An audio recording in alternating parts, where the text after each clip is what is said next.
በነገራችን ላይ ከቤቱ ነው ከተፈራ ካሳ እጅግ የምንወደው የምናከብረው አንጋፋው ግርማ ተፈራ መሳይ ተፈራ ከቤቱ ነው የታለ ድምጻቸው አዲስ አበባ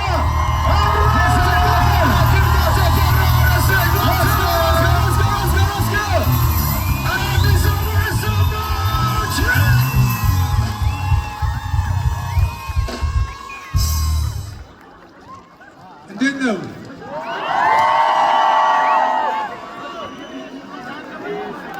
ደግሞ በጣም ታምራላችሁ።